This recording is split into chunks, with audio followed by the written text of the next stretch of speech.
anyway, because nobody I can know. understand. Exactly. Hi, everybody. It's Katie Harris, owner and CEO of Nursepreneurs. Hey, everybody. I'm Jill Weberning. I'm CEO and founder of Nurse Assure. All right. So what are we talking about today? We are talking about the ridiculous obsession with putting medical jargon in everything health related, right? This is what I told Katie. She's like, hey, what's going on today? And I'm like, ugh. I have been rewriting 15 pages, only 15 pages, guys, for 3 hours because it is so infused with medical jargon. And And this it is somebody clearly, that sent you this report to review, right? yeah, yeah. I mean, they've contracted me to specifically do this piece to basically, make it user friendly, digestible. Like that's what I do, right? I'm good at that. It's one of my little superpowers. And so it's just shocking to me still that like what they think, like there's question marks of, is this too much for patient side? They're like quoting studies. Yes, too much. Like, no, Have you ever read no. Cosmo? Because Cosmo breaks it down for Yeah, everybody. They get it. exactly. And so, there's a section that's for healthcare professionals and for patients. And this is really timely. Like, this is perfect discussion for the group because we have nursepreneurs in here who are their audience, their target is maybe other nurses or businesses, healthcare professionals. And then we have some that are patient facing, that are, working one-on-one with patients or creating patient materials or whatever it is that they're doing. So this is incredibly important. But Katie, thank you for drawing the connection of why is this an inner game issue? Yeah, it's huge. And, a lot of it, I would say when I first started out, especially in business and even just like, I have my PhD, I got all these master's degrees, and I needed them to just kind of like validate myself in a way. Like I just kept going for more and more and more stuff. And then, I found myself trying to speak in a language so that people would be like, oh, look, she's so smart, and Impress. yeah, The yeah. Then goal is to impress. to impress and just to, I don't know, at some level be worthy of the conversation. But I really felt like I wasn't enough, and I think that's a big part of our nursing collective issue, because we're told constantly, in even between the lines and sometimes just outright, that you're not enough, and You that's need another certification. You need right. another degree. Right. You can't Whatever. teach if you're a BSN because you have to have a PhD. Well, why? That's dumb. What does that have to do with effectiveness in teaching? I have no idea. Even like the ANA did that. Like when I had approached them about nurses doing webinars, and they're like, "Oh, well, they can't be BSN." I'm like, "What kind of message does that send? Like, these are webinars, Yeah. I mean, Zero. yeah, it sends It's the ridiculous. "you're not enough" message. That's what it sends. Yeah, it's this antiquated system that we have created. And it is all stemming from us as a profession trying to prove, again, that we're worthy enough to have a seat at the table with physicians, with the other, healthcare professionals. And enough, I mean, seriously, enough is enough, guys. And I'm not, I have a master's degree as well. I have a BSN and I have a master's in public health. I'm oncology certified, but I didn't get those things in order to validate my knowledge, right? And so I'm not certainly not minimizing the effort and the work and the, that it takes to get those. If you want to pursue higher education and get a degree, go for it, do it. But don't expect that confidence and validation is going to come with that piece of paper and the initials that are going to be after your name. Like Yeah. that's all. I Okay. can tell you, not only does your confidence and validation not come with that, but you also should expect to get a pay decrease whenever you leverage that Often a degree. decrease. Makes no sense. Okay. So if this is the connection of why we use all this medical jargon in our articles, in our posts, in our, the materials that we're trying to create or the conversations that we're having, if you're creating a continuing education program, if you're giving a presentation, again, first and foremost, know your audience. Okay. And then remember that as human beings, our brains do not like to be confused. They like familiarity. So essentially, everyone that you meet is going to initially want it on this, what I call the silver platter. Serve it up on a silver platter so it's so obvious and clear and understandable. And then there will be a subset of people who want more. They want to dig deeper. They maybe want to know the stats behind your statement. Okay. And you can always give that to them. But it doesn't mean that it should be what you lead with or what is like, you know, on your materials as the focus point, because people will just glaze over. They'll tune out and then they'll miss what's actually important, what you're trying to tell them and help them with that could really get them out of the struggle, out of the knowledge deficit, or out of the struggle. I'm so I I know I get like hopped up on this. It's a huge pet peeve of mine. Yeah, no, it's a pet peeve of mine too. And, I just want to say that we were not logged into the Facebook group. I just logged us in. That was not on there because Facebook doesn't give me the option to log in until a couple days before. So just to recap, we're talking about using medical jargon in our research, in our copy, in our everyday speech, in our sales messages. Presentations, webinars. Right. And it's almost like a crutch or a handicap that we use to kind of beef ourselves up and give ourselves that credibility and authority that we can already own without all that crap. And to be perfectly honest, we get beat out by marketers who know how to relate to people. And nurses know how to relate to people. It's just that something happens when we start writing. I don't know what it is. We try to validate. We try to prove our worthiness. You're exactly right. That's what happens. Yeah. And so if you have any comments, if you want to join this conversation, certainly throw some comments in the thread there and let us know what you think of this. But, Jill, I'll tell you, at one point during my academic career, I remember, Instagram coming up as, oh, we should put our research on Instagram, and everybody's like, oh my gosh, well, how would I do that? Like, it's just kind of like, I'm like, well, there's a course we could create. Like if anybody wants to create like how to break down your research, because it's important. And it's the same thing with your sales message. You have to be able to sell your research. You have to sell your business. You have to sell your concepts and your ideas. And it all comes with breaking the pieces down to their smallest parts. Yeah. What good is the research if no one can apply it? Yeah. Right? Like what good is the knowledge isn't power, the application of knowledge is power. Right? I mean, like we know this. You can spew off, you can, and I have no doubt that there are plenty of nurses, probably everyone here can remember a time where they have been sitting in a lecture hall, they have been listening to a webinar, and when they started getting into the nitty-gritty, super medical jargon, study statistics, p-values, blah, blah, blah, all the things, there's part of them that like glazed over for about 4 minutes, right?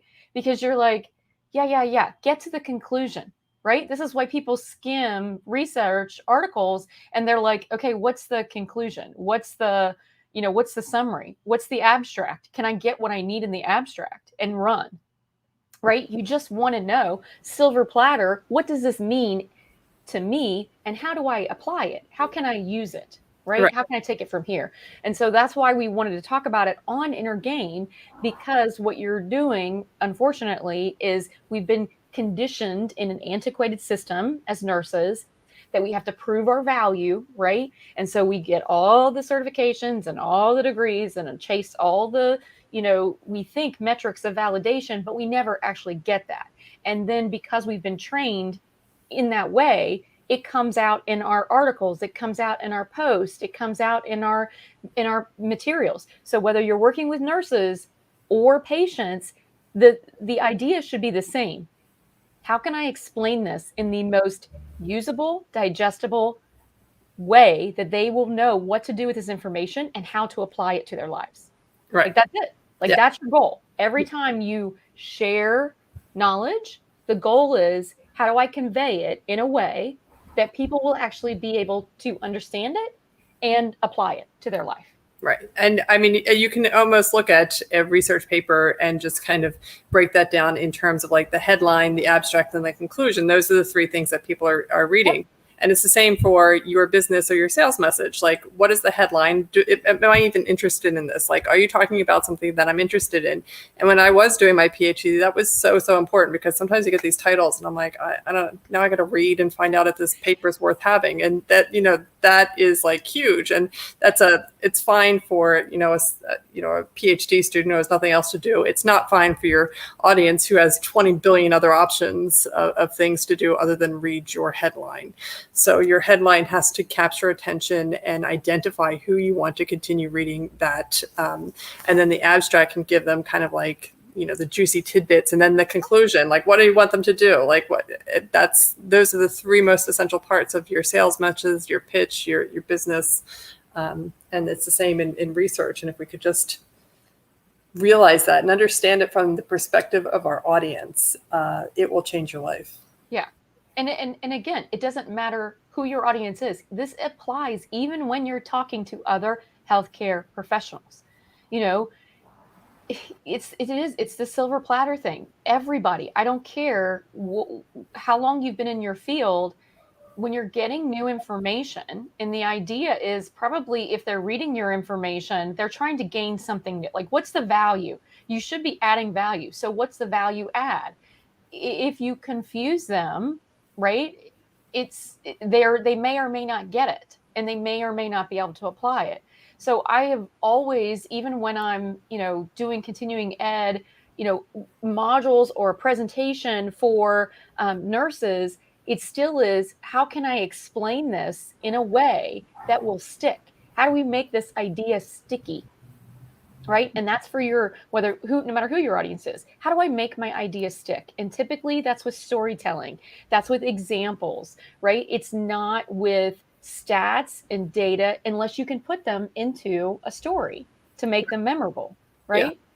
Yeah. And, I'll give you this example of, and they all made fun of this one neurosurgeon. So we had this one neurosurgeon named Yanni, and he was just such a sweetheart. I love this guy. And when he graduated, he went and got a job somewhere, I don't know. And, the neurosurgeons are not well known for being, lovey-dovey, but most of them are jerks. But anyway, so Yanni went out to wherever, Minnesota or somewhere out west or Midwest. And one day the residents were like showing a TV segment that Yanni had done. And they were all kind of laughing and stuff. And I was watching it, and it was a news piece where Yanni went up and was hugging his patient who had like a brain tumor or something. And I was like, you guys are morons, because what you don't understand, what Yanni did in this one piece blows you all away. Because if we can go to their websites, and doctors are a perfect example of this, just go to one of their websites and you'll see that they discovered the PTZXYZ gene of blah, blah, blah, blah. And you have no idea. You're like, oh my gosh, they're so important and so like blah, blah, blah. But I have no idea what they do. We know what Yanni does. And I was like, if I need a neurosurgeon, I want to go to him. I don't even care if he's good or not. I just. Who do you think is going to get the referrals? Right?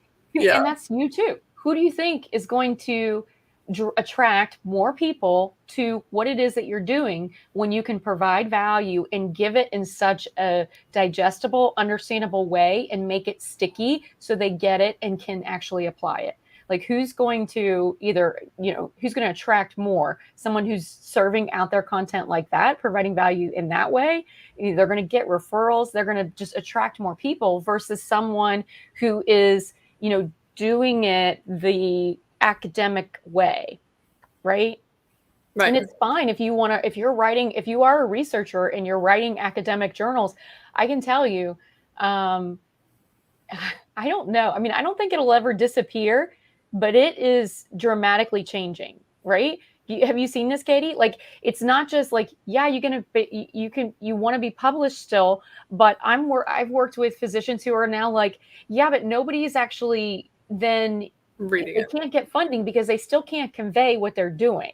and the impact it's going to make. So they still have to like create another piece that connects who they want money from, who they, are selling to, who they are, pitching, because their research papers just are, it's just a line of credit on their reference, right? Which is why when you watch one of these like Netflix documentary shows or something, and they kind of pull all that research and they explain it to you in a story, and you're like, oh, is that what all the research said? Because I didn't get that piece of it.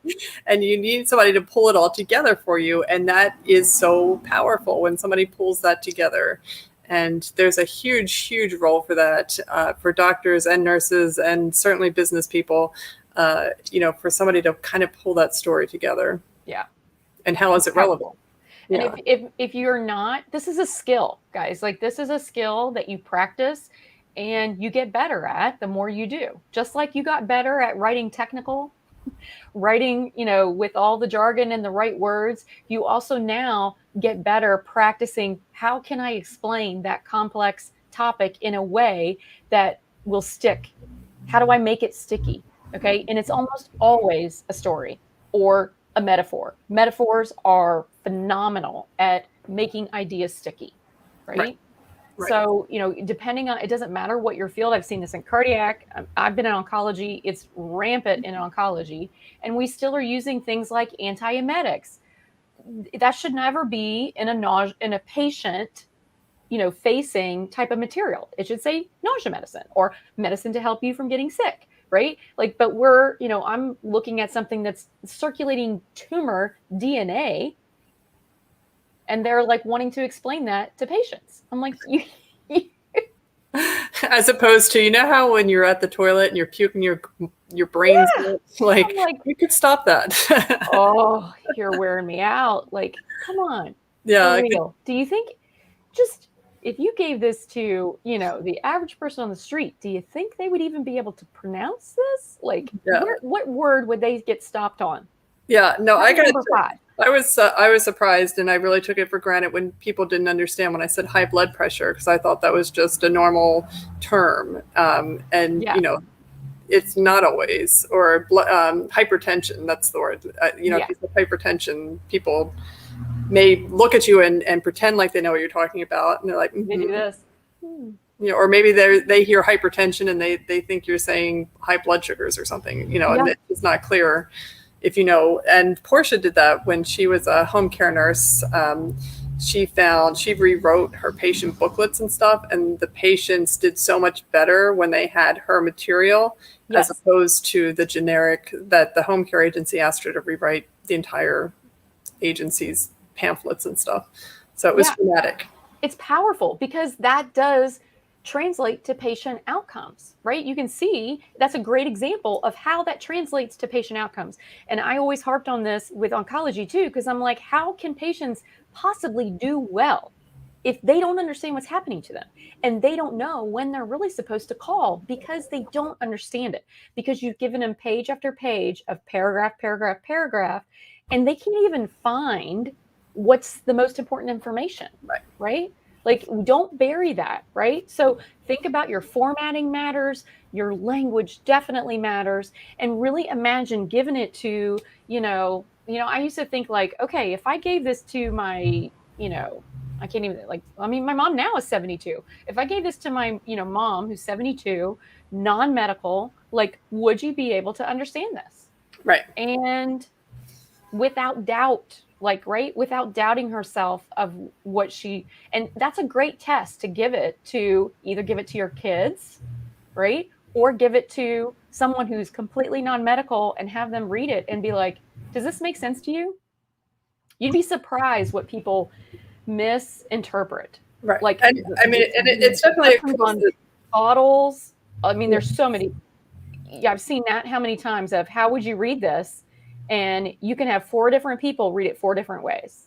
Right. And it certainly goes across professions and stuff, because my brother-in-law does something in computers, and that's the best I can tell you. But, if that's how you're explaining your business, like, you got a problem. You got a serious problem.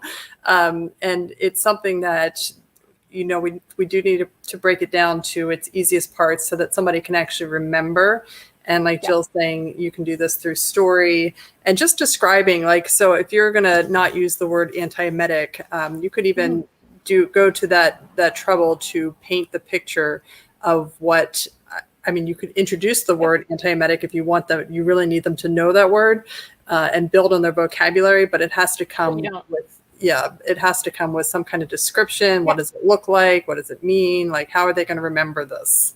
This is what you take when your stomach starts to feel queasy and yuck, right? Don't wait till you're puking your guts up, right? That's too long. You need to do it before you start puking your guts up, okay? Right? I mean, literally using their language, where this is still like content and messaging, it's entering the conversation that they're already having in their head. How do they describe it? How would they, talk about it? Because whether it's nurses or not, and like some of this material, like nurses, they're using the word immune checkpoint inhibitor. Well, and then they want to abbreviate it, ICI. And I'm like, but nobody actually says immune checkpoint inhibitor. They just say checkpoint inhibitor. So now you've added a superfluous word in front, and then you gave it an unknown abbreviation that you only find in published articles. So, like taking something long and then putting a little parentheses and saying, I'm going to abbreviate it in this way and that's how I'm going to refer to it in all my materials, doesn't add to clarity. Okay. It doesn't help because most people think of ICP and, increased cranial pressure. They think about that, but the ICI is not like, so even to healthcare professionals, be really mindful of how you're translating or trying to translate to make sure they get your point. Otherwise, you haven't added the value. Right. This is a whole business. I mean, it is absolutely an entire business. If you are good at this, you could absolutely make a full-time business out of doing this, out of taking complex things, medical jargon, and creating it in a friendly way that becomes you could be a content writer for WebMD. Portia has a whole course on, how nurses become nurse writers. We've had Mercedes in here before. She's nurse, writing. I mean, there's lots of examples of ways that nurses can be the liaison because we are really good at this. Typically, some are better than others, but it's a skill that you get better at, right? Right. And it's kind of, again, counterintuitive because we, as nurses, have been trained that we have to speak in this, just cold, aloof, very research-oriented language, and then to come to a business and it's kind of like, nope, we like you just the way you are, and we want you to talk about things the way that you're used to talking about them. But we've already been trained that that's not good enough, and that's not that's not what people would respect, or I'm not sure what the issue is, but it took me a long time to break that down so that I stopped saying things to impress and saying things so that they actually learn something and can build from it. Yeah.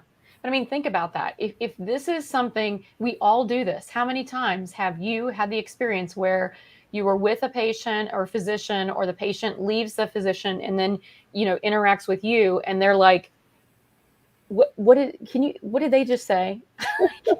Can you, okay, he's gone, he or she's gone. Can you explain now what they just said? Or I could just over and over again, when I was inpatient, when I was, in a cancer center, like all the time, that's what we heard. And nurses are known for doing that. And that is part of why we have built so much know, like, and trust, as the nurse, and that patients tell us more than they would tell us if they don't understand, but they're embarrassed to tell the doctor that they don't know what they just said. They just nodded their way through that office visit. And then they're like, okay, tell me what Just happened. Like, what just happened? What does that mean? Is that really bad? So if you're doing this, and we've had this question come up in the membership, like, do you think people really pay for that? I'm like, if you are doing it in your job, yes, people will pay for it. You're getting paid for it right now. So, how big is that gap in the market? And then you think about, well, who would your audience be? Right? Like, that is definitely a need to be able to translate complex things into understandable, bits of information that the average person can apply. That is for sure a full-time business. Right. And I mean, you could think about that in different ways. Like, so your audience per se would not necessarily be, and it could be, but let's say that oncology patient, but it might be your audience could be that faculty member who wants to go kind of big game, right? And they don't know how to get their research out into the world. Yep. And they're not going to get tenure. They're not going to get whatever accolade they're looking for if people don't understand the research. So if you're able to take that message and turn it into something, get them PR, get them in Self magazine, get them in all these different places, have their research all over the place, have their Instagram, like that's a business in itself. And how valuable that would be. Oh my God. Oh my God. How many eyeballs you would be getting on them and what they're doing, their work. I mean, talk about fast track, right? Right. That's a fast track. Because how do people become famous? People become famous because somebody takes their work and breaks it down for people. I mean, even if you want to go back to like, not to get on it. Biblical here, but Jesus, like it was his followers that broke it down for the people so that they could understand, and for the rest of us, So I mean, if Jesus needed help, like the rest of us need help. Oh my gosh, well, there's a metaphor for you. There you go. But I mean, that's really, really important. So if you have you take, and these faculty members, they're in steep competition with each other. And they don't have time. They can't write and then break it down. Right? It's too much. But they have enough disposable income. They have enough desire for this to happen, because otherwise you could literally spend your entire 30, 40-year career and never once be heard of or seen unless somebody somewhere along the line picks up your stuff and makes it accessible. Yeah.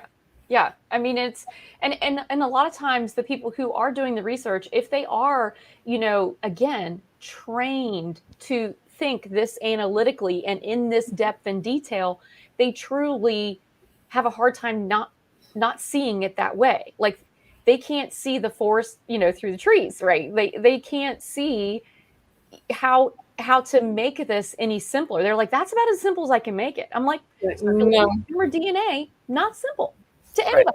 So no, like how can we take this concept and create it in a different way that's familiar with people's brains, right? That they will immediately go, oh, I get it. You almost need somebody to come in and ask like dumb questions. Like you hire somebody to come in and ask you the dumbest questions they can think of. And I had this one time when I was a clinical, I don't know, preceptor, or I was working adjunct faculty for the School of Nursing and taking the nurses through clinical rotations, like BSN students. And I remember one time that one of the nursing students asked me like the dumbest, most basic question. And I was like, I can't answer that. I don't know. Like that's just what we always did. And I had to That's not good. One, I was embarrassed. And two, I was like, I need to understand this. And that's where I would challenge you. Like, instead of seeing, I think this is a switch in perspective. Instead of using and relying on all those, terms and, making sure that your presentation or your talk or whatever is at this, like in your mind, academic level in order to impress, I would challenge you that it is much more difficult to take a complex idea and concept and break it down into something that is so simple that you could explain it to a fourth grader. Yep. Much more difficult. There is a lot more skill involved in doing that versus regurgitating data. Right. Okay. So people will pay for that skill. So whether that is healthcare organizations who have a crappy website because they've got medical jargon on their website, or their patient materials and they don't have the time or resources to rewrite all those things. It might be that you could write their blog or their newsletters, stuff about their conditions, but again, in a friendly, patient-facing type of language, right? Organizations, I have reviewed presentations by national organizations that they make the corporate, like, here's the talk and here's all the slides. And then all their little local franchises would give the talk. Well, the talk was so bad, I was getting paid by local places to rewrite it and recreate it. And then you ended up talking to corporate to actually do it at a corporate level. So everybody got that. So why would you be, like it's just saving. That is a business, guys. It's a skill. I've worked with pharma companies doing this type of work. Like it's everywhere.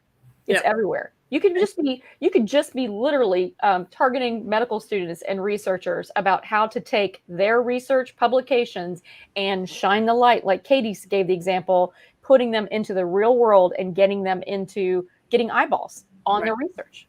And actually, there's a lot of domains there as well, because I mean, the faculty could use help with just the concept of branding, right? Yeah. So I've been helping one doctoral student in particular to, just focus on becoming an expert master in ECMO. So she does COVID ECMO and that kind of stuff. And I'm like, you need to run with this. Your research needs to be on this. You need to write papers on it. You need to have that brand. And it's something that I've seen kind of come into the academic world as well. It's starting to creep in, the importance of branding. So if you like branding, there's an area for you. If you don't necessarily like writing, if you like doing videos, if you like doing PR, if you like connecting people, there's a whole lot of different business models in there. Videos. And, training, like we talked about how at some point she loved research and she was like, but I want to make it it's like translating research. It's almost like a nurse journal club where you can take, hey, here's 10 of the most recent, articles in each of these specialties. And I'm going to translate that into a vignette. So it's like a 5-minute in-service on each one. And it's a way to get the information, but in an understandable way. Like we want to learn the same way. Everyone's brain is the same. Our subconscious likes familiarity. And that's why stories stick. That's why metaphors are a beautiful mechanism to do this, to create this picture for you to take something complex and make it easy to understand. So, I mean, there's so many opportunities, but it's probably in your business. And what I would challenge you is, have you been thinking? I would like you to take a few minutes and think about in your business, where does this come into play? Where have you been more concerned about impressing and sounding impressive and maybe sacrificing clarity and understanding and delivering value as a result to your ultimate benefactor, to your audience? Absolutely. All right, Jill. Well, on that note, we are at the top of the half hour. So I think that was a good way to end it. And I would just say, yes, I agree. You crack me up. Okay, so this is what we want to see. When you get to watch the replay, post a comment. Tell us how you're really focusing on making sure that it's clear and understandable language, no matter who your audience is. If you have a question about this is what I'm doing and I am struggling with that, post it below here and Katie and I can help you work through that. Okay? All right, guys. We will see you in the group. All right. Bye, everyone. Bye.